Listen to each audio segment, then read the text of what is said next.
तो उन पर दुखों का पहाड़ टूट पड़ेगा। रानी यशोधरा पर क्या बीतेगी? आप अपना निर्णय बदल लीजिए, मेरे साथ राजमहल लौट चलिए। नहीं छंदक, सिद्धार्थ ने सुंदर व सुगंधित बालों को काट कर कहा, मैं अब नहीं लौटूंगा। मैंने सोच विचार करके ही यह निर्णय लिया है। मैं सत्य व ज्ञान का मार्ग खोजना चाहता हूं, जिससे मानव शांति पा सके। तुम आंसू पोंछ लो और राजभवन लौट जाओ। छंदक को सिद्धार्थ की आज्ञा का पालन करना पड़ा। उसने सिद्धार्थ के चरण स्पर्श किए, उनके कीमती वस्त्रों व आभूषणों को रथ में रखा और कपिल वस्तु की ओर चल पड़ा। जिस समय छंदक राजभवन में लौटा, सुबह का प्रकाश चारों ओर फैल चुका था। राजा शुद्धोधन बाग में भ्रमण कर रहे थे। जब उन्होंने सिद्धार्थ का खाली रथ देखा तो उनके माथे पर बल पड़ गए। उन्होंने क्रोध से छंद की ओर देखा और पूछा, तुम बिना बताएं सिद्धार्थ का कहां ले गए थे? वह इस समय कहां है? छंदक ने रोते हुए वह पूरी बात बता दी।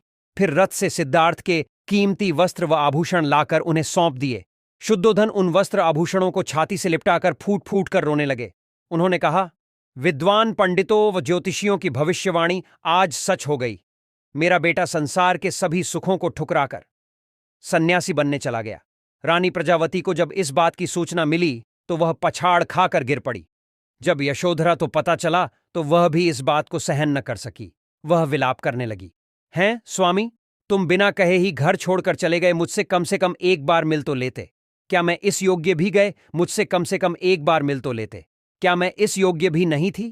क्या तुम्हें अपने छोटे से पुत्र का भी धन नहीं आया? कम से कम उससे तो मिलकर जाते। इसके बाद यशोधरा ने भी राजसी वेशभूषा उतार फेंकी। केवल सुहाग चिन्हों को छोड़कर उसने सभी आभूषणों का त्याग कर दिया। वह साधारण भोजन करती तथा पृथ्वी पर सोती। उसकी यह दशा देखकर प्रजावती बहुत दुखी होती। वह यशोधरा को छाती से लगाकर रो पड़ती और अपने स्वास्थ्य का ध्यान रखने के लिए कहती, यह तेरे खेलने खाने की आयु है बहू। वे यशोधरा से कहती, परंतु तूने तो सिद्धार्थ की तरह ही संसार के सभी सुख छोड़ दिए। क्या यह ठीक है? इस तरह रहने से क्या तुम बीमार नहीं पड़ जाओगी? तब राहुल की देखभाल कौन करेगा? माताजी यशोधरा उत्तर देती, मेरे पति अब सन्यासी बन चुके हैं। वे पृथ्वी पर शयन करेंगे तथा जंगली फूल फलों का भोजन करेंगे। ऐसे में भला राजभवन में सुख के साथ कैसे रह सकती हूं?